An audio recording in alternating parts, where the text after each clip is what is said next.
I am very excited for today's presentation. I'm going to cover networking ways to increase your chances of getting a job interview, which will increase your chance of getting a job. I've had 6 jobs in my career. This is excluding high school and college. Out of all the jobs, all of them were via networking. I only ever had one job that was via a cold application. This is obviously showing that networking is really important. We all know this. Let's go on to how to actually network. So in this presentation, I'm going to cover these following networking methods. I'll cover them in greater detail. So let's dive right into it. First method, info interviews. I'm sure everyone's pretty familiar with this. The first step of finding people to do info interviews with is to find them on LinkedIn. In general, when I'm connecting with people, I'm looking to see, are they working at a company that's hiring for the role that I'm in? Even better is, are they working the same role at this desired company? The second group of people that you can still reach out to is people that are in ancillary roles that work with your role at this desired company. So for example, a lot of times product managers will work with product marketing. So if I see a company is hiring for a product manager and I see someone that's in product marketing, this person is also really good to reach out to. Another dimension of finding people to connect with that will increase your chances of getting an info interview is, did they go to the same university or college? You can also do a combination of this. For example, if someone has the same job title as you and they also went to your university, they're really a good person to reach out to build a connection with. So this next step is, after you identify these people, you want to add them on LinkedIn. Here's this very simple template. Say, greetings from a fellow, insert your role. Would love to connect. You can tailor this, obviously, if they went to your college. So you can say, greetings from a fellow product manager and a Michigan Wolverine. I did not go there, by the way, but I'm just saying, like, for example, greetings from a fellow product manager and Michigan Wolverine. Would love to connect. This is a good way of just pinging them and letting them know, like, hey, I want to connect with you, but here's how we have some commonality. Oftentimes, people will tend to accept invitations, or you have a greater chance of having your invite accepted if there's a commonality that you guys have in common. Okay, step 3 is, if they accept your invite, this is where you ask for an info interview. I have a template over here. Keep in mind, this template is pretty squished because, I'm just trying to save space. So definitely space it out and make it a little bit more readable, but you can use a template. By the way, I noticed you're a role at company that you want to work for. I'm on a quest for my dream job and would love to ask you, it's not 35 questions, 3 to 5 questions, so apologies for that typo, about your experiences there.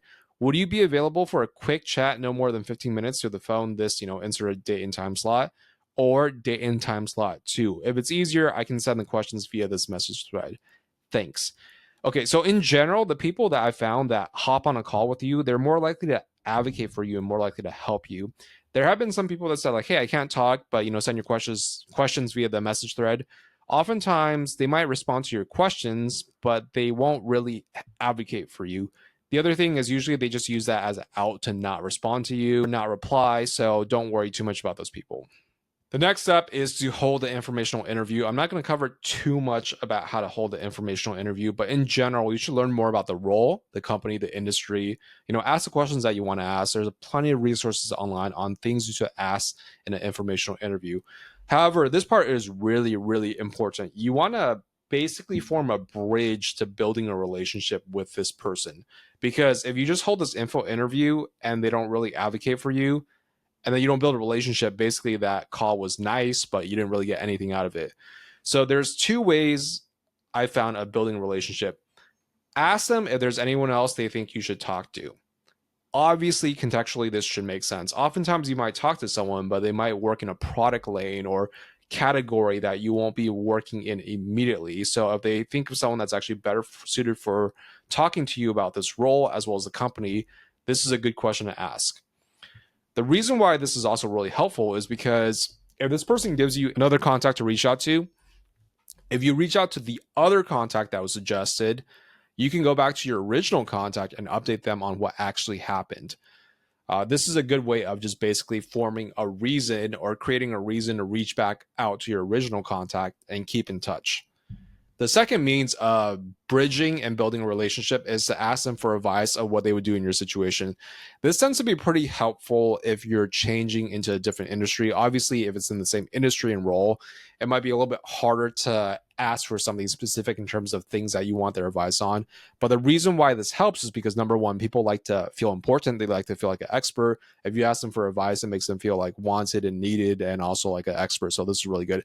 I will say, ask questions that are very specific. If you ask a very open-ended question like what would you do in my situation, it's pretty broad. That's hard to give an answer to. But if you ask more of a specific question like, hey, I'm thinking of two paths to break into this industry. Option one, option two, what would you recommend? That's a lot more specific. It makes it easier to answer. It doesn't make the person have to like really think too hard. So the reason why this also works is because if they give you advice and you follow through on that advice, it's a good thing to report back on what happened after you follow through on that advice. This is a way you add value. It's very hard to add value when you're coming from a position of needing this person. So on the flip side, if you're asking for advice, but you also update them on what happened, this is your way of paying things forward and paying them back. It makes people feel good, basically, to give advice and to actually have people follow through on that advice. Because think in your personal life, right? How many times have you given advice and no one follows through? Isn't it really annoying? But if someone actually follows through and gets good results from it, what do you want to know that you help them? The next way of networking is to reach out to former coworkers, catch up with them, and ask them for referrals. Okay, so step one is to just reach out to your former coworkers. You don't really have to have a specific template. Honestly, it's just like, hey, person, like, how have you been doing? How are things going with you? Oftentimes, if you are close with this person or they knew of you, or even if they were an acquaintance at a past company, they'll still respond to you. And once they reply back, you can shoot the shit a little bit, but then suggest a call to catch up with them. Again, you don't really need to be too fancy with the templates here. I don't think anyone really needs to be handheld through this process. For step number two, hold a call. It's very, very straightforward. Catch up with them. See how your coworker is doing or your former coworker is doing. Number two is catch them up with what's going on in your life. This can also include the fact that you were probably laid off or you're looking for a role. The third step is to make the ask. From my experience reaching out to former coworkers, oftentimes I didn't even really need to formally make the ask because they know that I'm looking, they know I'm reaching out, so they know that I'm on the job market, right? So they'll say like, hey, if you see any job openings at my company, just reach out to me. Or they might say like, hey, I know there's an opening here. Do you want to apply for it? So that's been my personal experience. So if your former coworkers don't actually offer this proactively, that's okay. You can just say, I want to ask you if there's anyone you know who's hiring or is worth talking to about your job position and opportunities around that. So generally speaking, don't feel shy of asking this because if you already have like a personal relationship with this person and you work with them, generally speaking, they know what you're asking for. They're cool with you. You don't have to be all weird about like asking for any referrals or any like people to talk to. The third step is to continue this relationship going. Similar to the previous point, if they give you a contact, if they refer you, keep them updated on what's going on. Let them know how far along the application process at their company they're at or wherever else they suggested you apply to. Keep them updated. It's the least you can really do. Keep them in the loop because oftentimes if someone's offering you help and you don't follow up with them, it's not like that was a wasted call, but it just kind of feels like they're throwing something out there and they don't hear back from you. It's not really a good feeling. You could argue that it's not really networking, but it is a good way of building more of a personal touch with companies and contacts that are hiring for a position that you're looking for. So the first step is to use a LinkedIn search method to find people that are hiring. You can go to LinkedIn search bar and find hiring posts by inputting the job title that you're looking for and hiring. Make sure and is capitalized. There's two filters. You can filter by people and you can filter by posts. So let me show you an example. I'll go over to my LinkedIn. I'll type in product manager and hiring.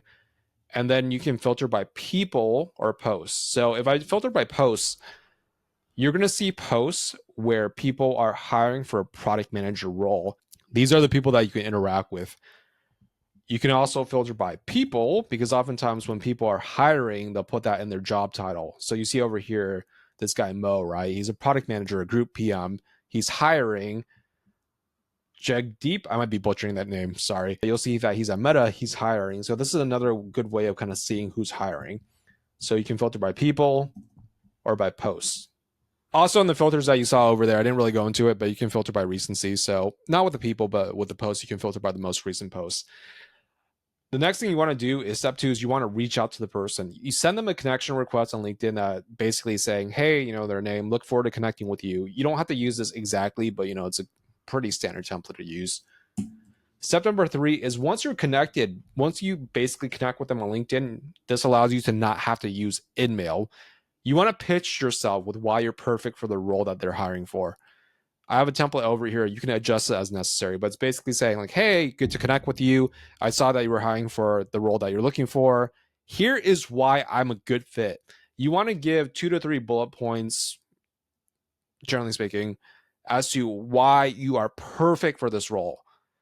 If you say like, hey, we should just chat, and you don't give any like information on why you're a good fit, that's a really generic message first and foremost. It's really annoying. You want to have all the necessary like information about why you're a perfect fit for this role at their fingertips. You want to make it easy for them to say yes. Okay, so the next step is just like, would you be open to chatting? Give them options, because again, when you give very specific options, they can just choose versus saying, are you open to chatting? That's very open-ended, and then you have to play scheduling tag. So this is why this template is really effective. It basically says like, this is why you should chat with me. Here's how I can add value to this role. Here are some time slots you can just choose an option, then we're good to go. Okay, so once you're connected and you pitch yourself and you set up a call, that's basically more or less an interview, right? And then, go from there and do the interview stuff that you normally do. The next method of networking is to send messages to recruiters and hiring managers. This is pretty similar to the previous slide that I just went through, or the previous method. You want to find a recruiter or the potential hiring manager on LinkedIn for a job posting and send them a connection request. You can send them using these templates. I'm not going to just read it out because you can read and see what's on the slide. But once they actually respond and connect with you, then you can send them a message that articulates how you're a perfect fit for this role. That previous template that I went through, this one right here, will be a perfect way of just basically saying, this is why you should chat with me. And from there, if you can set up a call, then you go into the interview cycle. All right, the next networking method is to actually reach out to recruiters. I don't know about you guys, but from 2020, or just basically in the past before 2023 and 2024, I had a lot of recruiters reaching out to me. I did not respond to all of them because I was honestly overwhelmed, or I was busy, or happy at my current company. So what you want to do is basically reach out to these recruiters. I would say, generally speaking, the rough time range you should reach out and filter by is the past 1 to 2 years. You can just use this template right here. This first paragraph right here is really good if you never responded to them. So basically, if you go to the recruiter, you can just say like, hey, by the way, I appreciate your patience. I was not actively in the market. And this is just basically saying like, this is why I did not respond to you, to the recruiter. However, if you had to build a relationship with that recruiter, or, you kind of responded back, you can just scratch out this first paragraph. But this is a really good way of reconnecting with recruiters who can keep their eyes out for you. Now, the recruiter, again, you have to make sure that they're still recruiting, because some recruiters might move on to different job roles, right? But this is a good way to basically enlist recruiters that reached out to you before to know that you're back on the market and to find and look out for any roles that might be a good fit for you. Okay, so the other way of networking is via user groups and communities. I would say look for any Facebook communities, Slack communities, LinkedIn groups, Discord servers, whatever it may be, right? Anywhere where people gather digitally, maybe even in person actually, and go in there, get to know people, engage in discussions with people, because you don't want to just go in there asking for a job. In general, when you first join, you want to kind of like shoot the shit. You want to like talk to people, help out, answer questions. A lot of these communities, digitally speaking, tend to have like a job openings area where they post job openings. This is a good way of reaching out to the people that posted the job opening, saying that you're interested, and then having them submit you and refer you. So I found this to be pretty effective as well. I've had a few interviews via this method. I'm in a few product manager communities on Slack specifically. I found a few job postings there. I reached out to the person, I pitched myself, and I was able to get a few interviews. So this is another effective way of networking, as well as potentially getting an interview. All right, thank you for your time. I hope these networking methods were effective. Let me know if they were effective. If you got interviews, even a job offer from using these networking methods, please let me know, because I want to know that I'm actually helping people. Also, if you want this presentation, There's going to be a link in this video description to basically sign up and get this presentation delivered directly to your inbox. So just check out the video description for that. Again, thank you for your time. I hope this was helpful.